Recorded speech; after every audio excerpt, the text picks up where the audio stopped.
everyone. Welcome to another episode of Environmental Social Justice. I am your host, Wendy Nystrom. Today's guest is Tracy Gray. Tracy is the managing partner at the 22 Fund, as well as the founder of We Are Enough and lead partner at Portfolio Green and Sustainability Fund. So welcome to the show, Tracy. Thank you so much, Wendy. Thank you. And you and I briefly met at LACI, which is the Los Angeles Clean Tech Incubator. And I was a little afraid to talk to you. You're a very bright woman. You're very approachable, but you're very, very bright. And you gave an amazing presentation back around 2019 before the whole lockdown happened that stated that 2 to 5% of all VC funding goes to women and even less to women of color. That was alarming to me. But what made it worse is that you said that there's data to prove or supports that women and people of color are more responsible with the VC funding given to them and more likely to return a profit. So this leads back to you starting the 22 Fund. Could you explain what that fund does and why you started it?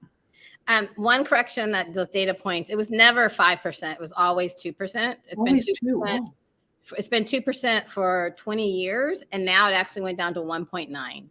That's upsetting. Yeah. And so when you look at women of color, it's less than 0.1%.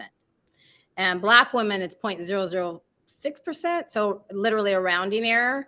But like you said, women and people of color, their companies are more successful, have higher revenues.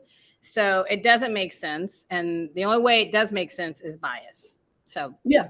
Oh, absolutely. I mean, yes, yeah. I'll let you continue. So the 22 Fund is a venture capital fund.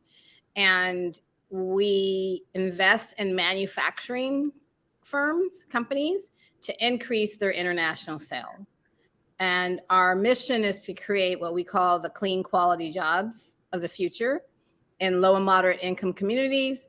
And we invest intentionally in women and people of color only. So the reason we exist is, so to all the small businesses out there, you always need capital. And the best type of capital to grow fast and beat your competition is what's called equity capital, meaning someone buys a piece of your company. And then you don't have to pay it. It's not debt, so you don't have to service that debt. It's really hard to grow a company when you have to service a big loan. So this allows you to grow fast and beat your competition. It's riskier for investors than a loan, but the returns are also, you get paid back with those returns. So that's what we do. And the reason we chose manufacturing is because one, manufacturing pays on average $88,000 a year in salary. And when you couple with exports or international sales, you make on average $94,000 and are more likely to have healthcare. So that's one reason we chose manufacturing. Also, manufacturers don't get capital because if you think about venture capital, capitalists, they like investing in software companies because you can exit, meaning you get your money out in 3 years.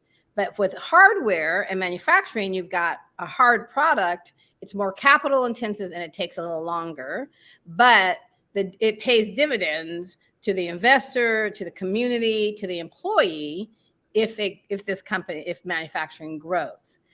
And also companies that sell internationally. So these are companies that are located in the United States. They sell internationally. They are more successful and more resilient. So during the Great Recession, the companies that made it out of that are the ones that are selling internationally. And the reason for that is because they're diversified. So we're a consumer-based economy. We sell to each other. But when we have a recession, we don't have money. No one to sell to. But if we were in multiple markets around the world, when we have a downturn, it is very rare that every market in the world has a downturn. So you always have someplace else to sell. So that's why we do what we do. Also, companies that export create jobs faster. And because manufacturing they need cheap land and cheap real estate, it is more likely in low and moderate income communities. So what we like to say is that our investment strategy of investing in manufacturing to increase export capacity causes our mission. We only invest in clean tech, climate tech, or sustainable companies, and we don't invest in anything extractive. Ah, that's important. So people, they're like extractive, like mining, pulling things out of the earth, things that can be harmful and damaging.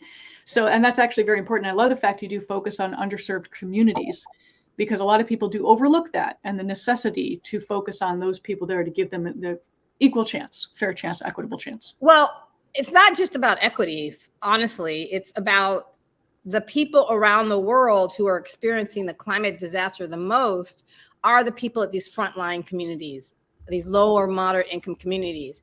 So they're experiencing the disaster the most. They also can come up with the solutions because they know what needs. They're very close to the problem. That means they can be very close to the solution. Instead of someone who's in some, high income community parachuting in and telling people in low moderate income communities what they need. Yeah. They know what they need. And in general, we're finding women and people of color are way more innovative in what they're coming up with. And a lot of times, especially women, they are more likely to start social impact businesses. So, the way the world is going, we should be investing in women and people of color because we are trying to solve problems other than meta or crypto or things that really don't, I hate to say it, really don't move the world forward in a way that is needed. No, and you and I, we agree on that because, a lot of, and I'm kind of jumping ahead on my notes is, I do that to people. I make them get off their notes. And so I'm going to scrap the notes. When you talked about the fun things, everyone wants to invest in those fun companies. And we saw that disaster happen with the young man in Bermuda, the Bahamas, who lost, a couple $100 billion because they were having fun. Mm-hmm. And that was invested. It's like, why do we keep repeating these same errors over and over and over again when we have individuals that take this money seriously, that take it as their own personal money and want to do a profit, make a return, build it, make it better, and focusing on social impact, because that is the only thing that's going to save us from this climate disaster we're seeing. We have to make change. Yeah. The problem is the financial system is all assets around the world, 97.3% are controlled by white men, and usually older white men. They created a system that has made them wealthy hand over foot. They're not incentivized to change. Yes. Which is why, and what I like to tell people is, a friend of mine has said this, the financial system is not about money. It's about power. Yeah. Now, not to be stereotypical, but many times men choose power over and women choose power with. Yeah. And that is what we need to see now. We need more women and people of color in power in the financial system so they collaborate and work to change it so that everybody wins. Everyone gets high returns, communities are healthy, employees have good working situation. There's no reason why capital can't be used for good. And which is why we also call ourselves holistic investors, because many times impact investors, which is where we sit in impact investing, that's really where climate and everything is. They're very siloed. So they address climate, they address economic development, communities, or they address race, or they address gender. With our strategy, we address all of it. We won't make an investment without looking at climate, race, gender, and economic mobility and economic development. So we're a holistic investor because women and people of color were hit with all the different disasters at one time. So why are we choosing to solve them? We're hit with everything at one time, but we're choosing to solve one at a time. Yeah. And we don't have time for that right now. No, we are running short on time. And also, when you talk about everything at once, it cannot be siloed. Many corporations, when they approach their sustainability goals or their climate goals, they'll have like individual silos of departments. And I always tell them, you've got to have somebody that can talk to every single department equally, because it is all horizontal instead of vertical. Yeah, you have to be able to talk to every single group. If you can't do that, you won't be able to get the proper data, the proper input, and then the proper outcome. It just won't happen. And going back to sort of the people that constantly get invested in, you know, certain individuals have been running the world repeatedly. You did trigger a memory ahead of an article I read where about 10 years ago in England, they had 10 boys, 10 years old, 10 girls, 10 years old, and they were both put into a house. And they were given a cooking lesson. They were given, you know, that you're going to live here for a week. Supervised, but, you know, they're going to see what happens. The boys trashed the place, food on the walls, just ate snacks all day and just went mayhem. The girls had sit-down dinners. Someone was assigned to cook. Someone was assigned to clean up after everybody. Someone was assigned to tidy up. Someone was assigned to do homework. And they created a community. And they said, yes, there was bickering, but they resolved their bickering in about a day. And the boys just went feral. And I thought, and no one paid attention to this study. I mean, and they say that women shouldn't be in power. It's like, we figure stuff out.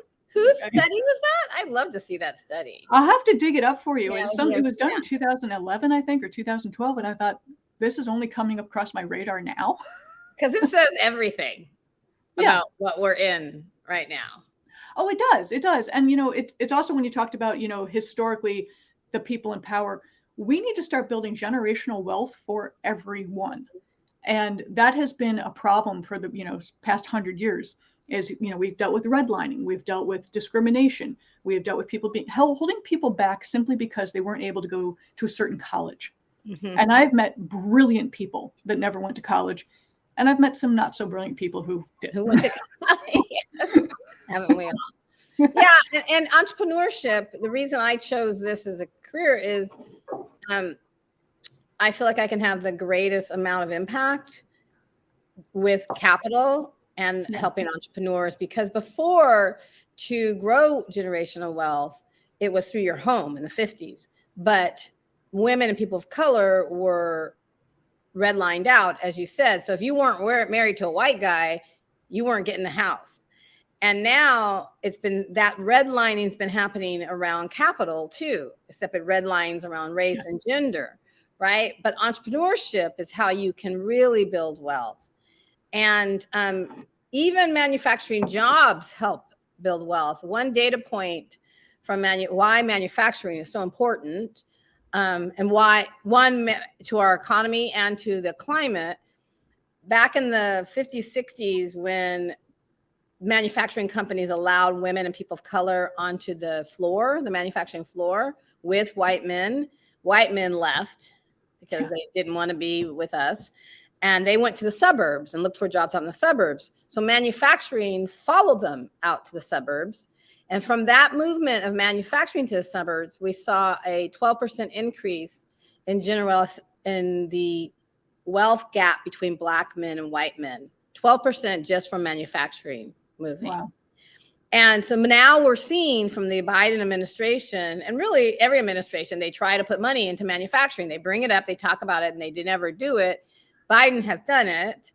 And we all figured out how important manufacturing was, because during the pandemic, we were like, we need this stuff. We can't get this stuff. And then after the pandemic, we need this stuff. We can't get this stuff because it's not built here.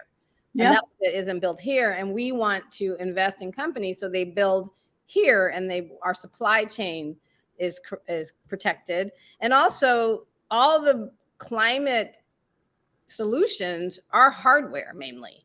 It's not a lot of software. They're either software with hardware or hardware by itself. We have to have capital into these companies. And all the innovation is happening in these earlier companies, not just changing oil, gas industry or the other industries. Today, Exxon said they're moving their targets to when they're going to be, not Exxon, BP, from 2025 to 2040. Because this last year they made the most profit they've ever made. So they're like, I'm not giving that up. It's a drug for them. They're not giving it up. So we're trying to change these big companies, but really we need to invest in the smaller companies that are bringing the future to the economy and to climate. And there are so many, I mean, I speak to a lot of inventors and entrepreneurs. There are so many brilliant ideas out there.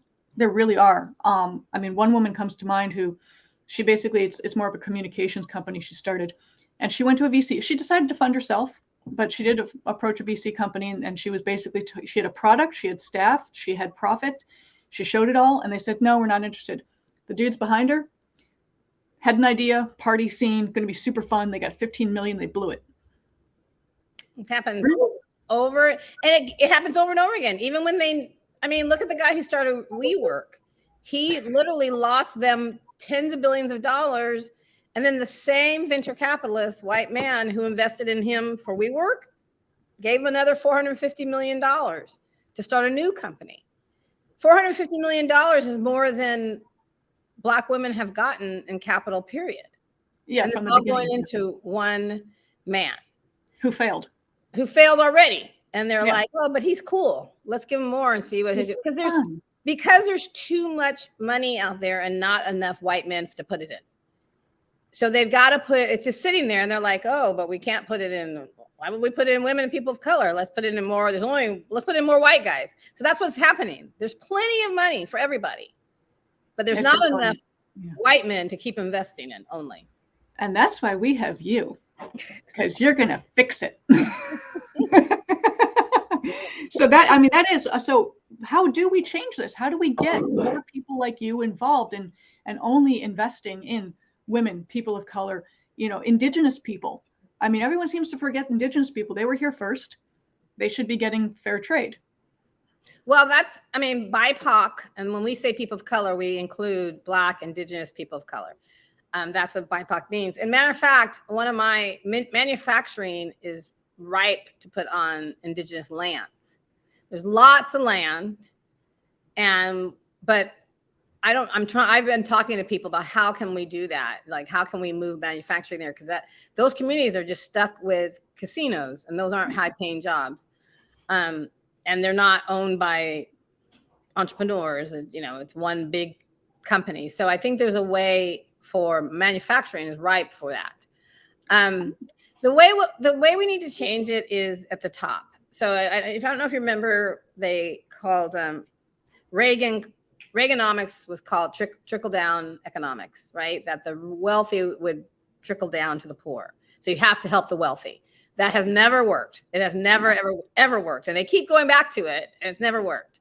But the way it could work is more women and people of color as the owners of assets. Because if more women and people of color owners of assets, then it trickles down to funds by people of color, because we have a network that includes women and people of color. And then that more money going to women and people of color fund managers trickles down to women and people of color entrepreneurs. That's the only way that's going to happen. We need more diversity controlling the capital at the top. Yes. That is the perfect answer, actually. Before I let you go, because I know you're super busy, and I have my dog trying to break out of my bedroom door right now because he's a barker. He's okay. He's so needy. He's such a needy little baby. I want a dog so badly, but I travel so much that every time someone mentions a dog, I'm like, I have to see it. Oh yeah, no, he's upstairs. I could let him down if you want. I can go get him. I would like to see him. I'll run quick, but before I let you go, thank you so much for the work that you are doing and helping everybody. How can people find you? Because invest in what you're doing. Help people, be the best they can. Do the right thing. Well, LinkedIn is probably best to reach out to me there. I do answer it at least once or twice a week. But that's the best way, because email is just too much. It's too much. Yeah. But I would like to end, just around women, since you started about a data point around women. I posted this on LinkedIn today, and it just really kind of blew me away, and I really like it. So I'm going to end with that. So this reporter on NPR was retiring, and the host asked him, he said, John, you've covered so much around the world, from Central America, Iraq, and Afghanistan. And I wonder if you take any particular lessons from a lot of those difficult experiences. So John Burnett, the reporter, said, it has been a long career, Scott, and I've thought about this a lot. If I could wave my magic wand and make one simple change in the world, I would elect more women leaders. There's too much testosterone in the positions of power. They get us in these foolish, macho, prideful, unnecessary conflicts over and over and over. That is brilliant. I'm not even going to say anything beyond that. That is perfect. Tracy, thank you so much for your time today. Thank you for what you do with the 22 Fund.